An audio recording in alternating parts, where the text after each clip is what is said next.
Estimado oyente, les habla desde España Nikos Ricoy. Muchas gracias por estar nuevamente ahí con nosotros. Hoy hemos llegado al final de nuestra serie de mensajes sobre el Evangelio.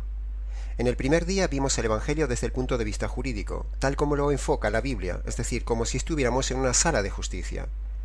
El segundo día lo vimos desde el ángulo tipificado en los dos ladrones del Calvario, donde allí se muestra claramente el Evangelio falso, tipificado en el ladrón malo, y el Evangelio verdadero, tipificado en el ladrón bueno.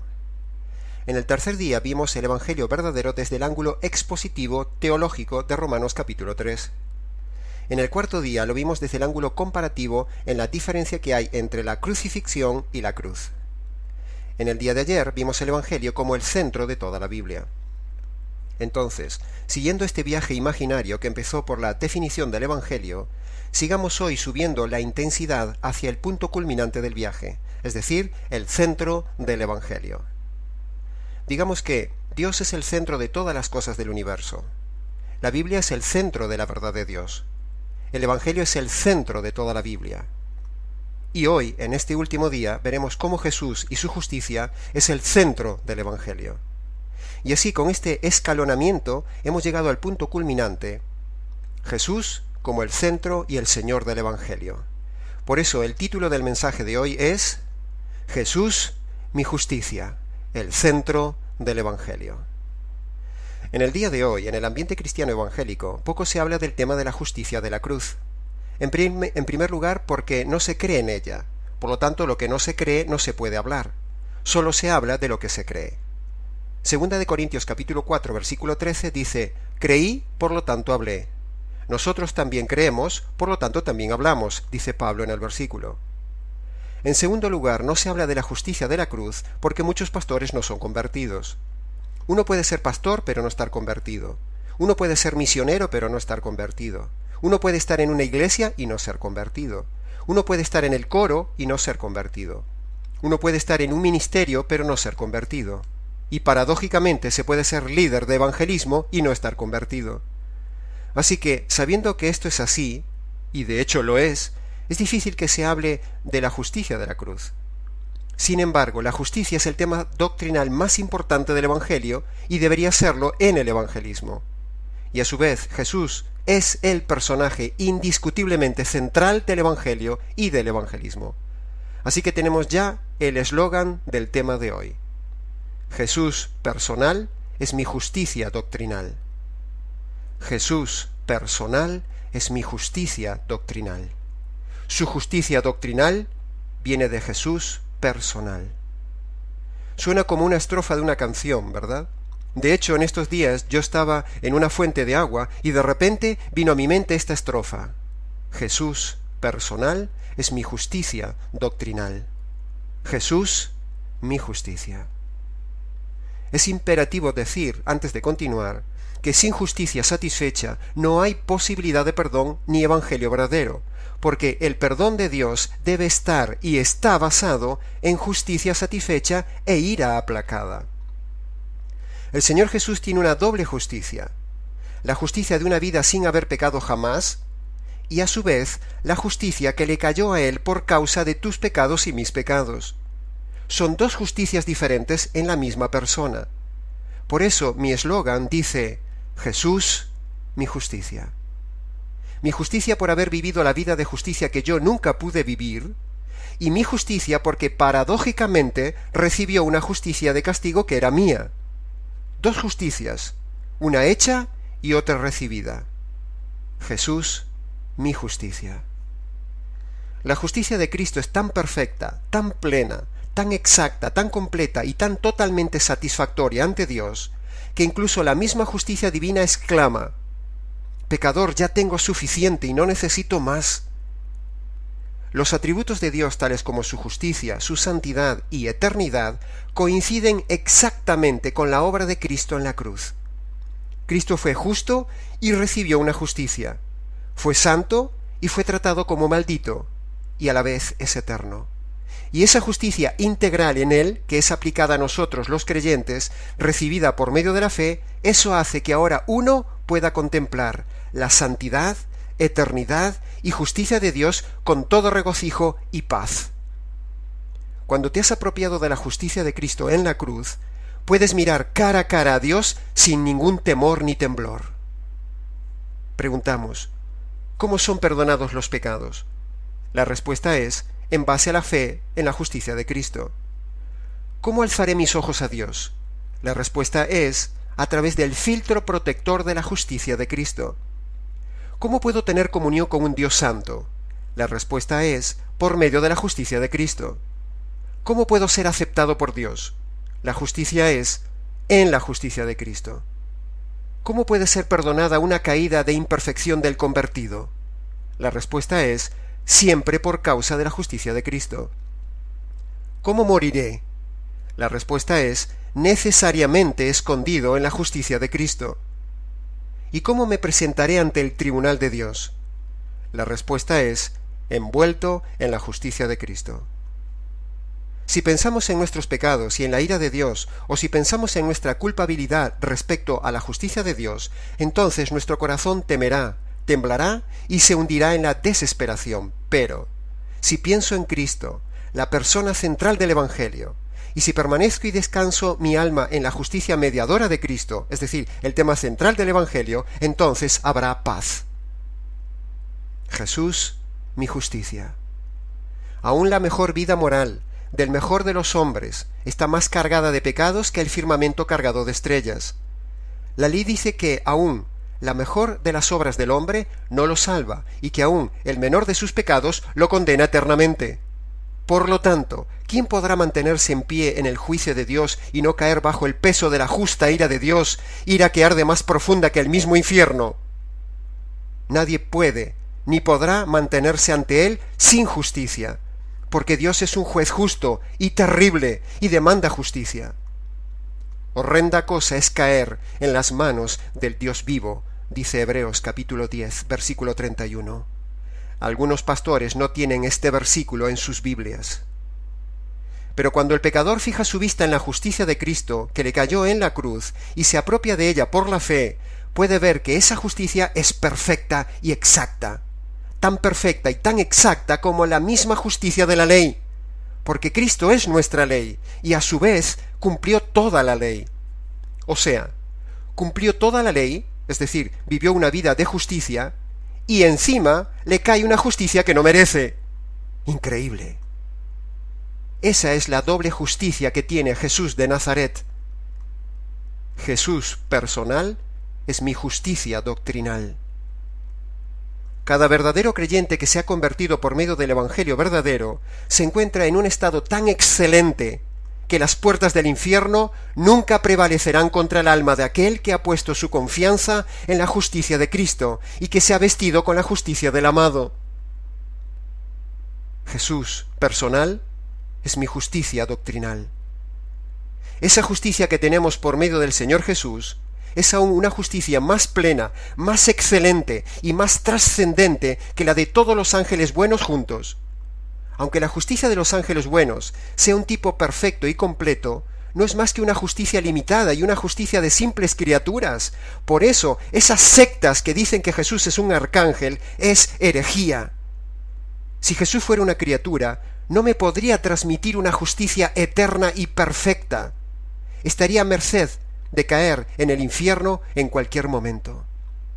En cambio, la justicia de los santos que se presentan vestidos delante del trono de Dios con la justicia del Hijo es nada menos que la justicia del Señor Jesús, el cual es Dios y hombre a la vez. Perfecto. ¡Qué salvación, qué justicia tan grandiosa tenemos en el Señor, recibida sólo por medio del verdadero Evangelio! Es digno de ser exaltado, mi Señor. Si el mundano se regocija en las cosas materiales, si el religioso se regocija en sus emociones, si el rico en sus riquezas, el ambicioso en los honores y el perverso en sus maldades, ¿no se regocijará el cristiano en Cristo Jesús personal y en ese manto de justicia doctrinal con el cual el Señor lo ha cubierto? Yo sí, estimado oyente, yo me regocijo grandemente en el Señor. Por eso tiene sentido para mí este mensaje. ¿Quién, al contemplar la justicia de Cristo que le es imputada por medio de este Evangelio, puede no llenarse de un gozo espiritual exuberante en su Señor Salvador? ¿Quién? Entonces, el hombre religioso procedente de otro evangelio me preguntará: pero Nikos, ¿de qué estás hablando? Nikos, a mí háblame de emociones, háblame de milagros, háblame de canciones emotivas, de conciertos, de bendiciones, de repeticiones, pero no me hables de un lenguaje extraño de justicia. ¿Jesús mi justicia? No. Jesús mi milagro, Jesús mi bendición, Jesús mi prosperidad. La Biblia dice que el Evangelio es locura para los que se pierden, y la Biblia dice también en Romanos capítulo 1, versículo 17, que en el Evangelio Dios revela la justicia. Por lo tanto, el hombre religioso moderno de hoy no entiende el Evangelio espiritual de la justicia, sino que solo se deleita y busca a Dios por lo material en otros evangelios. Este lenguaje nuestro que hemos utilizado en toda esta serie en estos días es como extraño para el hombre religioso del ambiente evangélico del día de hoy, que solo busca bendiciones. Nuestra justicia es trapo de inmundicia, dice Isaías, el cual también él se veía a sí mismo de esa manera, inmundo. Y eso que estamos hablando de un profeta. ¡Ay de mí, que soy muerto! Porque soy hombre inmundo, de labios inmundos, habitando en medio de un pueblo inmundo, y mis ojos han visto a Yahvé, Dios santo. Pero un tizón del altar de la propiciación del templo manchado en sangre quitó su culpa y limpió su pecado, dice Isaías capítulo 6. Y en Isaías capítulo 53 dice el profeta: mi siervo, el justo, por su justicia, justificará, es decir, declarará justos a muchos. La justicia del Señor Jesús recibida por fe nos dará audacia ante el tribunal de Dios. La santidad de la naturaleza de Dios, la justicia de su gobierno, la severidad de su ley y el terror de su ira, todo esto requiere del pecador que tenga una justicia completa y perfecta, porque si no, sin justicia, el pecador no tiene escapatoria. ¿Tienes justicia, estimado oyente? ¿Estás confiando en tu justicia o estás confiando en la justicia del Señor Jesús? El pecador necesita una justicia que él no tiene. Jesús, mi justicia. Jesús personal es mi justicia doctrinal. En esta justicia vive día a día agarrado el creyente. En esta justicia el creyente muere, y en esta justicia el creyente se levantará, y en esta justicia aparecerá ante el tribunal de Cristo para admiración profunda de todos los ángeles fieles, para terror y horror de los ángeles rebeldes, y el gozo de todo el universo. En aquel entonces los creyentes clamaremos y cantaremos: Jesús, mi justicia.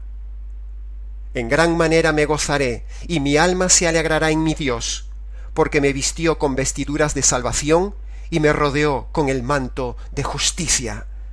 Dice Isaías capítulo 61, verso 10. A ver, un momento. Hagamos una pregunta. Tanto hablar de justicia en este mensaje, pero ¿por qué tenía que hacerse justicia? ¿Por qué le cayó la ira de Dios a Jesús para hacerse justicia? ¿Por qué tanto repetir lo de la justicia? A continuación, estimado oyente, está la razón y la respuesta de la justicia caída sobre mi Señor Jesús.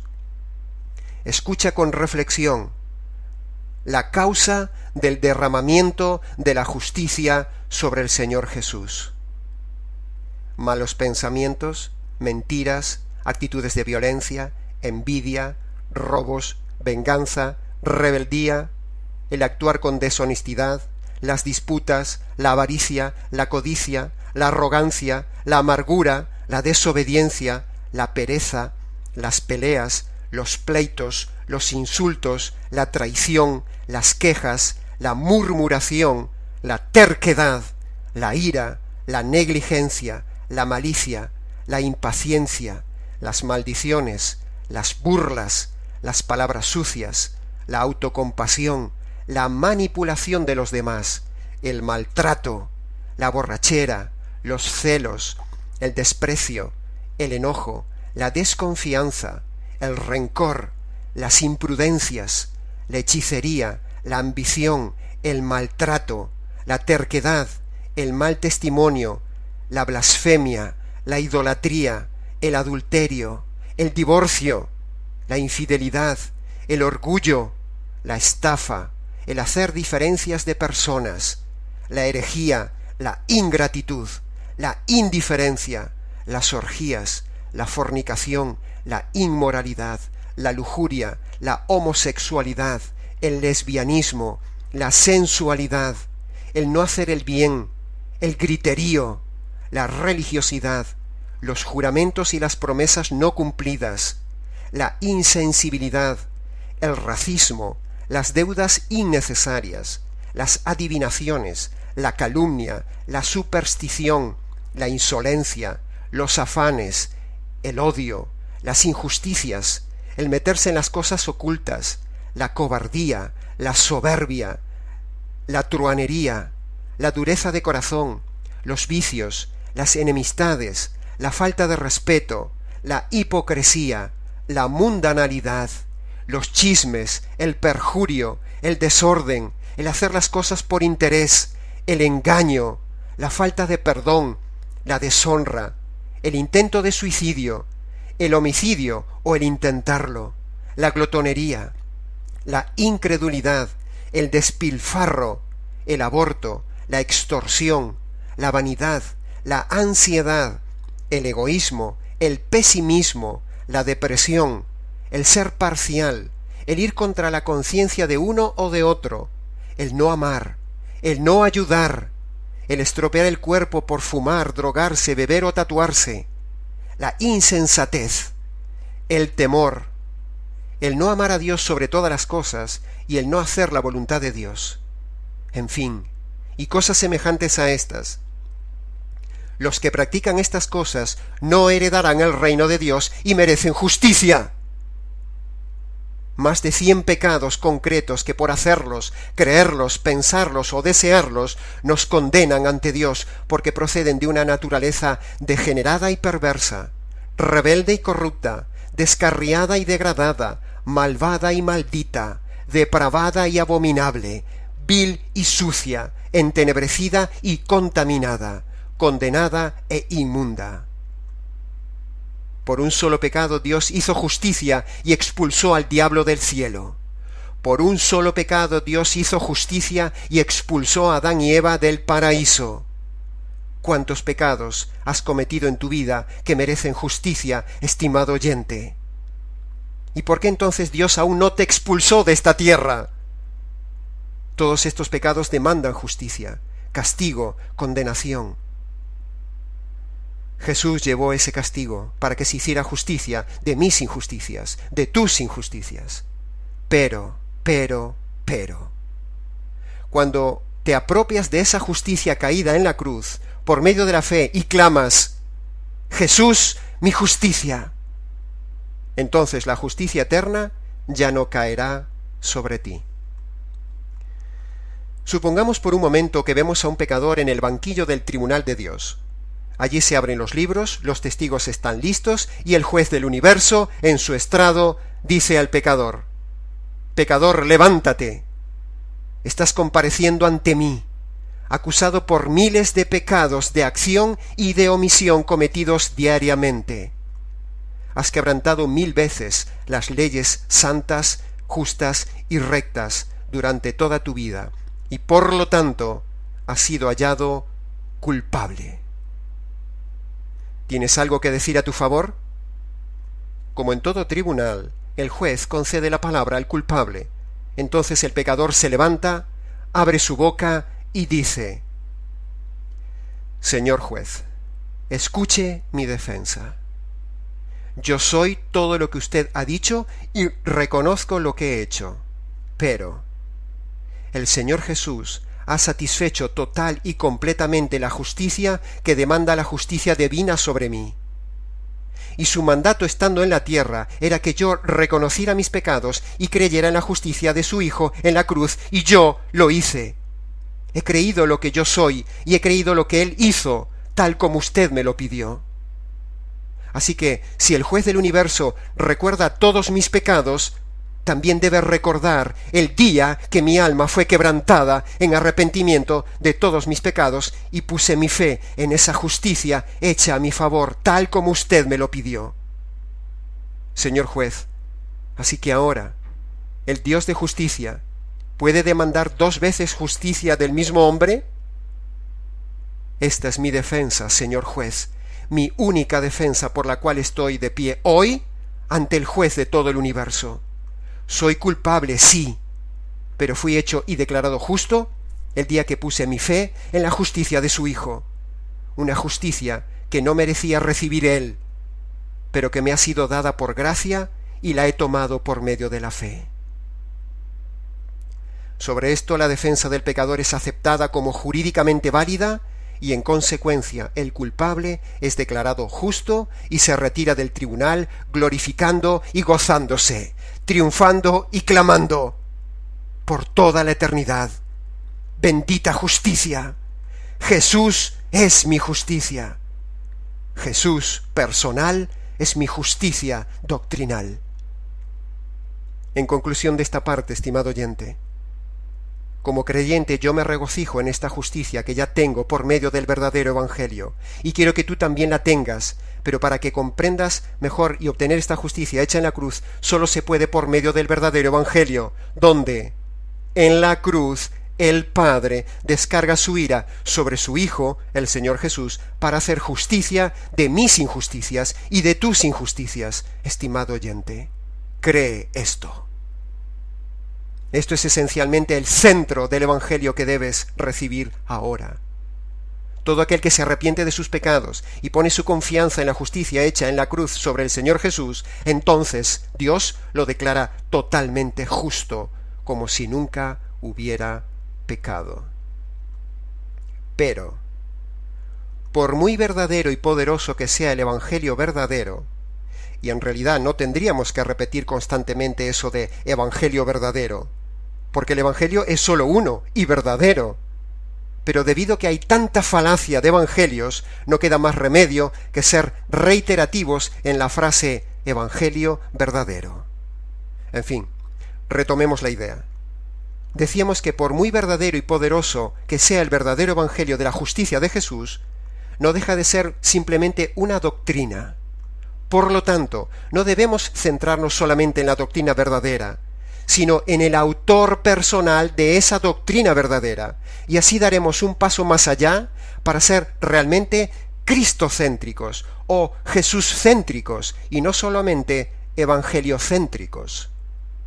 De nada sirve defender la verdad fría, académica, doctrinal y perfecta del Evangelio verdadero si no le damos la preeminencia al autor personal del Evangelio, el Señor Jesús.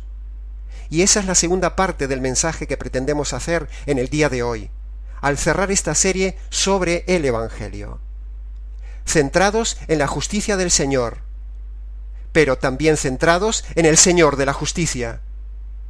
Centrados en la justicia del Señor, pero también centrados en el Señor de la justicia. Es cierto que hay evangelios materialcéntricos, evangelios emocionalcéntricos, evangelios medio bíblicos, o incluso está el evangelio doctrinalcéntrico, o sea, el evangelio correcto. Pero aún necesitamos dar un paso más allá. Necesitamos ser expositivamente cristocéntricos, es decir, exaltar a la persona central de este verdadero evangelio de la justicia de la cruz, el Señor Jesús, y no solo exaltar la doctrina correcta de este evangelio. Esto es en lo que también yo hoy quiero hacer énfasis en este día, al final de esta serie. Yo siempre me esfuerzo en centrarme en la doctrina correcta de la justicia de la cruz cuando comparto el Evangelio. Pero todas las personas que han recibido este Evangelio por medio de este servidor a lo largo de los años saben muy bien que ni siquiera me detengo en la meta de exponer el Evangelio perfecto de la justicia como centro, sino que siempre les llevo a un punto culminante, un paso más allá, tener la cercanía del Señor del Evangelio. haciéndolo por medio de una relación cercana con Él una vez que se han convertido. Predicamos un evangelio verdadero, sí, basado en la justicia, sí, pero también predicamos un evangelio cristocéntrico, relacional, vivo, fresco, fluido, cercano, comunicativo entre el Señor y uno, que me permite tener comunión de esposa con el esposo amado, el Señor Jesús. Este evangelio, estimado oyente, tiene como centro doctrinal la justicia de Jesús y como centro personal al mismo Señor Jesús. Jesús personal es mi justicia doctrinal. Su justicia doctrinal me da relación personal. Su relación personal me da gozo espiritual. Este gozo espiritual se prolonga en la vida eterna. No solo es un evangelio que me salva, no solo me perdona los pecados en base a esa justicia de la cruz que hemos dicho, sino que también hay otro aspecto normalmente dejado de lado, y que es el relacional, el que me reconcilia y me compromete con el amado, el Señor Jesús, el novio, el futuro esposo, una relación establecida e iniciada el día de la conversión por medio del Evangelio. Podríamos ilustrar que la conversión es el día del compromiso con el novio. El Evangelio es la declaración oficial de esa relación, y pronto, muy pronto, llegarán las bodas. Pero entre tanto no llegan las bodas, la relación es igualmente real, es preciosa, es viva, ya está iniciada, ya cada día anhelada, ya cada día disfrutada, aunque no lo tenemos aún físicamente, pero al cual amamos sin haber visto.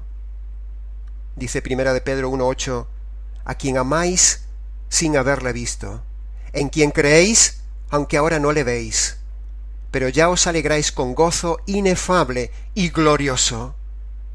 Ven, Señor Jesús, ven pronto, ven, esposo mío, amado mío.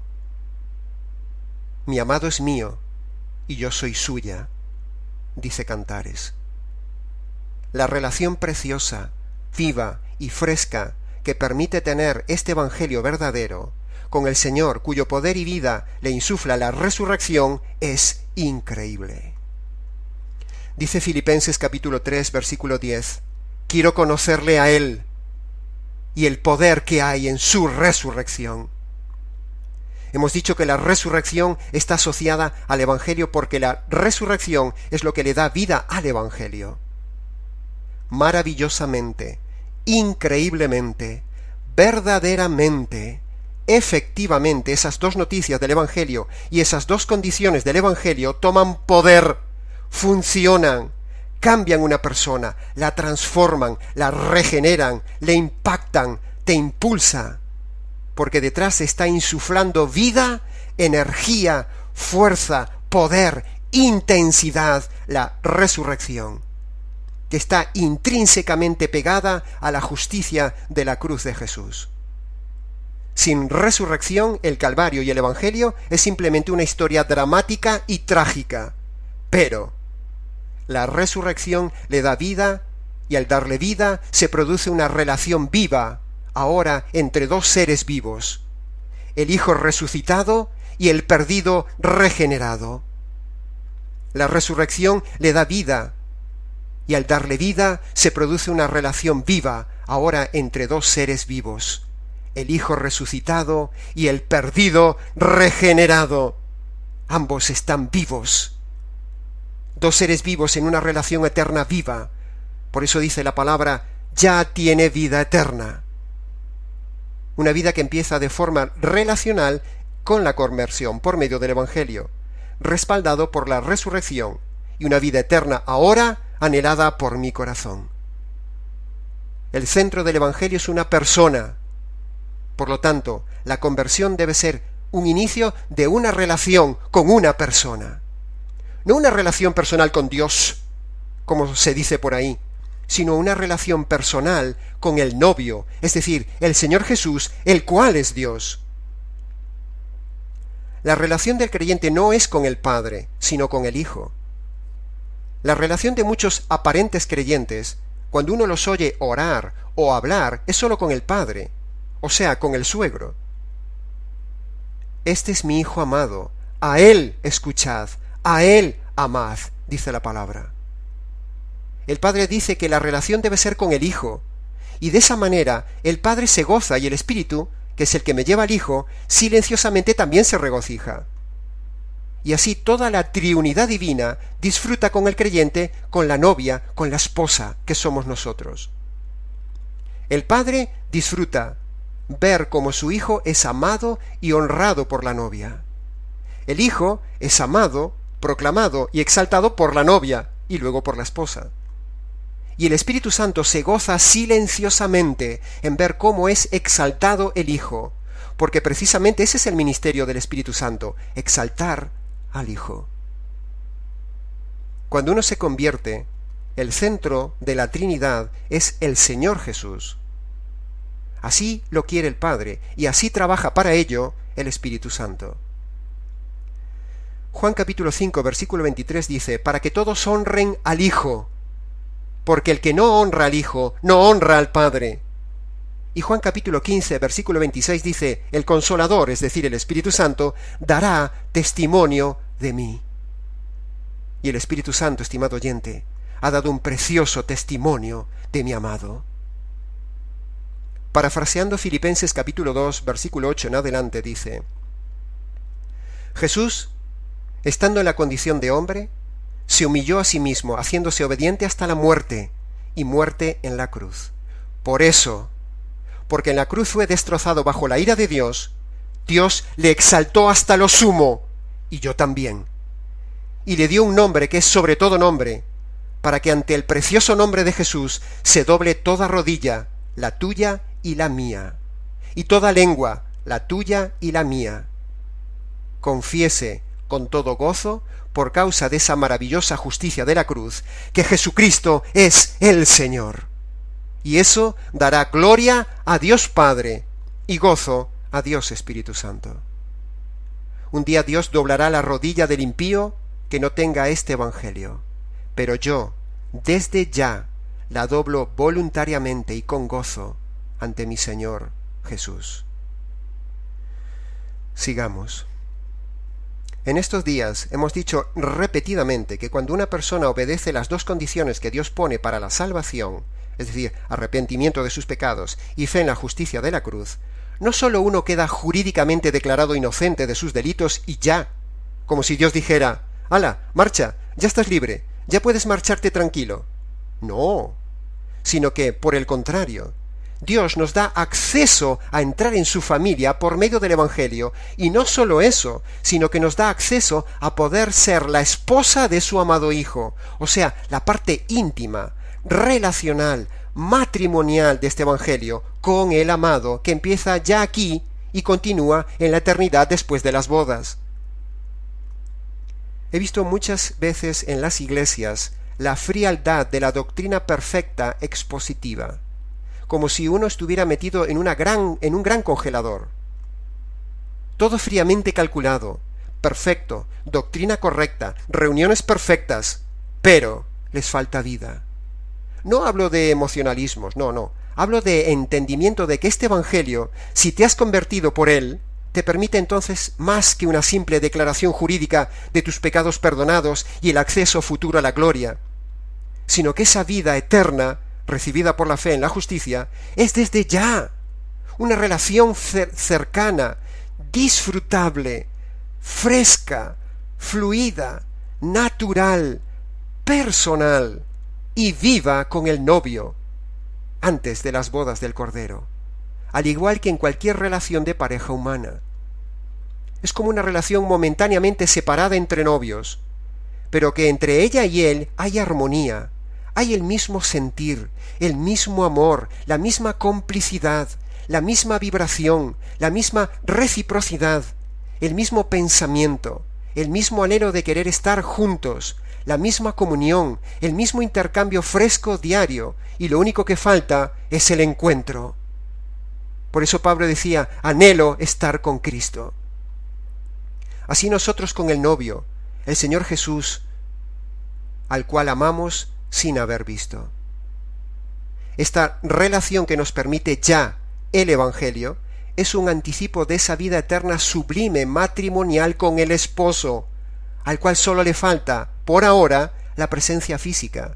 Pero el resto ya está todo en nosotros: un mismo sentir, un anhelo de estar con Él, un fuego de intensidad por Él, un servirle desinteresado, un deseo de agradarle cada día en todo, una preparación para las bodas, un suspiro por el amado, un compromiso de servicio diario con el Señor Jesús, antes aún de que llegue, un intercambio diario por medio de la conversación fresca, natural, donde yo le hablo en cualquier momento del día y Él me habla por medio de su palabra, de su espíritu, a mi espíritu.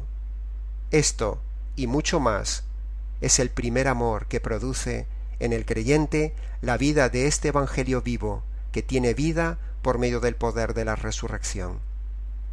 La resurrección le da vida a esta relación con el Señor, porque la resurrección es vida e insufla vida a este Evangelio, como ya hemos dicho antes. Por lo tanto, si uno ha recibido este Evangelio y no está vivo en una relación fresca con el Señor, revisa, estimado oyente, tu primer amor, revisa tu conversión y revisa tu Evangelio, porque el Evangelio es más que perdón de pecados, es vida. Es relación fluida desde la mañana hasta la noche, en esa complicidad de enamorados con el Señor. Así que, si uno dice que tiene el perdón de sus pecados, que se ha convertido, pero su vida está seca, congelada y fríamente antirrelacional, o sea, solo doctrinal, es porque algo no encaja, estimado oyente. Hay gente que es capaz de contestar perfectamente toda la doctrina bíblica, pero notas que le falta vida. Nada vale la pena en esta vida, sino solo el Señor Jesús y su Evangelio. Vale la pena, estimado oyente, morir, y morir clamando: digno eres, Señor, de que clame: Jesús, mi justicia. Porque sin ella yo estaría muerto por toda la eternidad bajo la misma ira y la misma justicia de Dios que le cayó al Hijo. Vale la pena clamar hasta morir para decir que este es el verdadero Evangelio, aunque te maten, el Evangelio de la justicia de mi Señor Jesús, el cual es digno de toda alabanza de mi boca. Y que sea digno de darme una relación viva, personal con Él. Gracias, Señor, porque tú me has dignificado por medio de este Evangelio verdadero, vivo y eficaz. Primera de Timoteo 1:11 dice: glorioso Evangelio del Señor Jesús bendito, que me ha sido encomendado. Estimado oyente, antes de acabar, para tener el perdón jurídico de tus pecados y disfrutar de una relación fresca con el Señor Jesús, es necesario que creas 2 noticias y obedezcas 2 condiciones.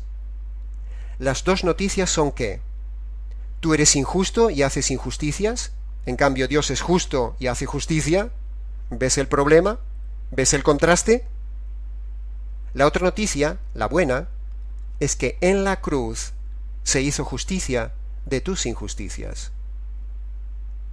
Las 2 condiciones que Dios pone para recibir perdón y vida son: arrepiéntete de tus pecados, es decir, reconoce que eres mala persona y que has hecho cosas malas.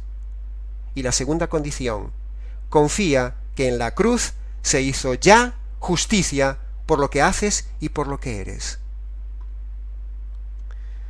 Estimado oyente, entra en tu habitación o busca un lugar tranquilo y clama allí al Señor. Póstrate de rodillas, descálzate ante el Dios santo, porque el lugar que estás es santo. Señor Jesús, he pecado 1000 veces contra el cielo y contra ti. No soy digno de entrar en ese cielo. Por el contrario, Señor, merezco la condenación. Reconozco este y este pecado que hoy ha tocado mi conciencia. Ah, Señor, espera. esa repetida frase de hoy, Jesús mi justicia. Nunca la había visto así, Señor. La creo, Señor. Creo que eres mi justicia. Creo que en la cruz se hizo justicia de mis injusticias. Señor, sálvame. Una cosa más, Señor. Muchas gracias por este Evangelio de la justicia personal que no conocía. Para terminar, estimado oyente, si necesitas algo, llámanos o escríbenos. Hasta nuestros próximos encuentros. Amparado en la justicia de mi Señor Jesús, les habló en estos días, desde España, Nikos Ricoy.